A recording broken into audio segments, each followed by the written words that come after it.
children, welcome back to your online biology class. I am Asha Santosh, your biology teacher. Hope you all are fine and safe at home and studying well, isn't it? So children, here we are discussing our 8th chapter, that is body movements. In our previous class, we have discussed about 3 different types of movable joints. Which are they? Yes, ball and socket joint, pivotal joint and hinge joint. These 3 are movable joint. We have fixed joint also in our body. Bones in head except lower jaw is the example for fixed joint. We have discussed about these 3 joints in detail in our previous classes. Do you remember? What are the examples for ball and socket joint?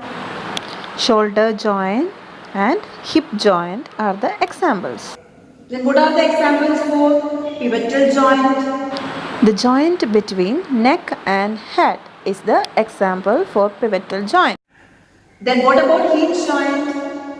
The joints in elbow and knee are the example for hinge joint. Don't think only these 3 types of joints are present in our body.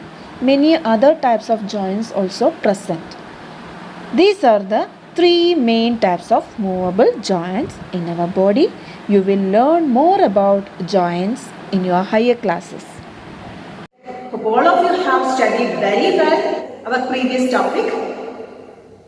Today, we are going to discuss a new topic. Children, in this class, I am not alone. I have a companion with me. Can you identify what is this? Yes. This is a skeletal system. Do you ever see the skeletal system before? Children, can you identify the joints, movable joints, which we have discussed in our previous class in the skeletal system? Yes. This is the shoulder joint, which is known as ball and socket joint. Then here you can see hinge joint, then pivotal joint, etc. Children, in the skeletal system, all the joints, these all are the joints. All the joints are movable except the skull, the upper part of the skull. We cannot move. But the lower part, lower jaw, we can move. So, only the upper part of the skull is fixed joint. All other joints are movable joints. Okay. So, children, this is the skeletal system. Then what is skeletal system? All the bones in our body forms a framework. That framework is known as skeletal system. Why do we need this framework? What are the functions of the skeletal system? Let's discuss. The human skeleton is composed of around 305 bones at birth. The number of bones in the skeleton changes with age. It decreases to 206 bones by adulthood after some bones have fused together. What are the functions of skeletal system? It gives shape to the body.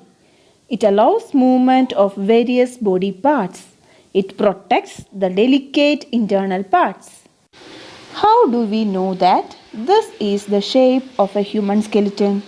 How do we know the shapes of the different bones in our body? We can have some idea about the shape and number of bones in some parts of our body by feeling them. One way we could know this shape better would be to look at X-ray images of the human body. Did you or anyone in your family ever have an X-ray of any part of your body taken? Sometimes when we are hurt or have an accident, doctors use these X-ray images to find out about any possible injuries that might have happened to the bones. The X-rays show the shape of the bones in our bodies. Feel the bones in your forearm, upper arm, lower leg and upper leg. Try to find the number of bones in each part. Similarly, feel the bones of your ankle and knee joints and compare these with the X-ray images. Bend your fingers. Are you able to bend them at every joint? How many bones does your middle finger have? Feel the back of your palm. It seems to have many bones, isn't it? Is your wrist flexible?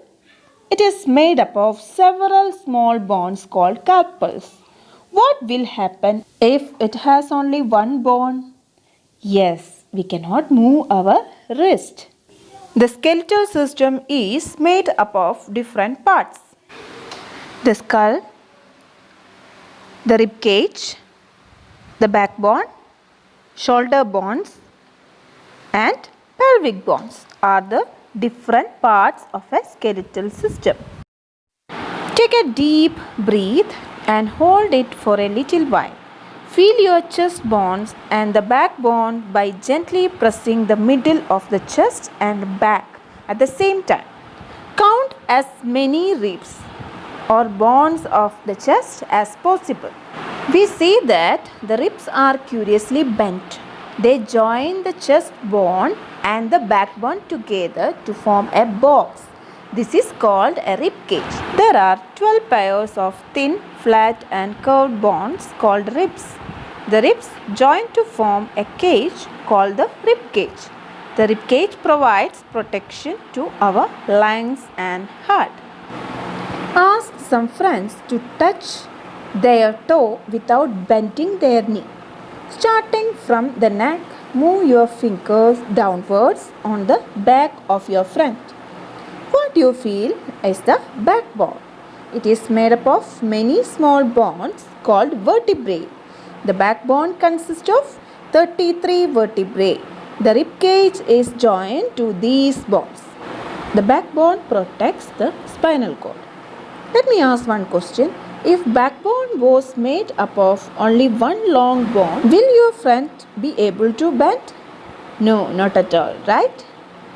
Then make your friend stand with both hands pressed to the wall and ask her to push the wall.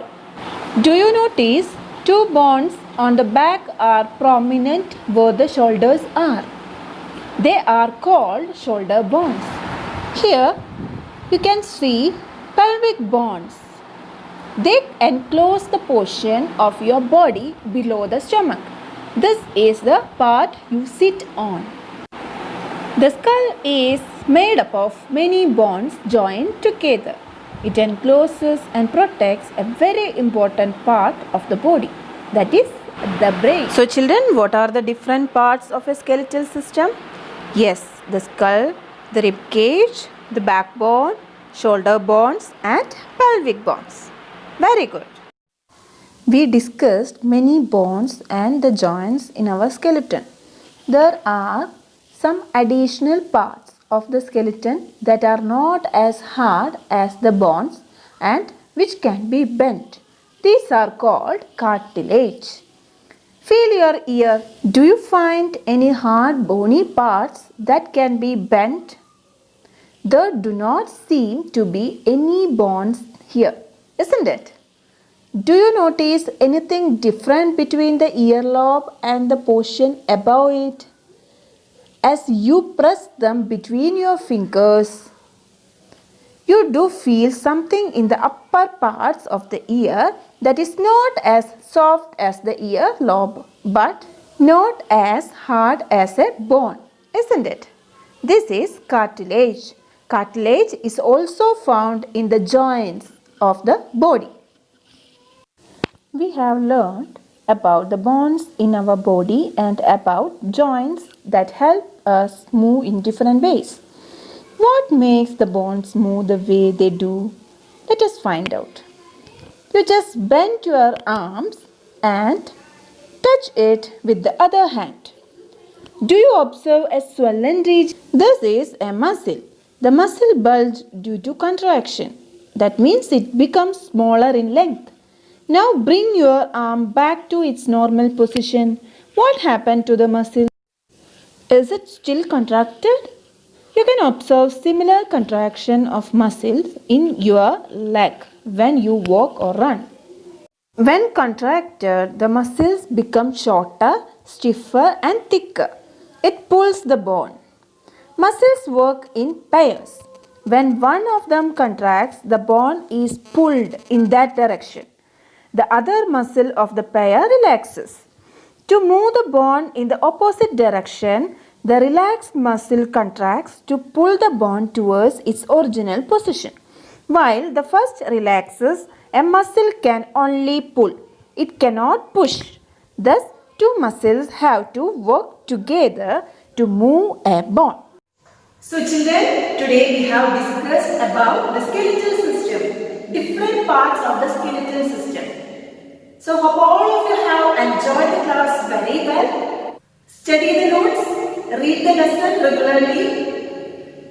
I will ask the question in our next live session. So study well. If you have any doubt, you can clear during live session as usual. Otherwise, you can call me and ask. We'll see you in our next class.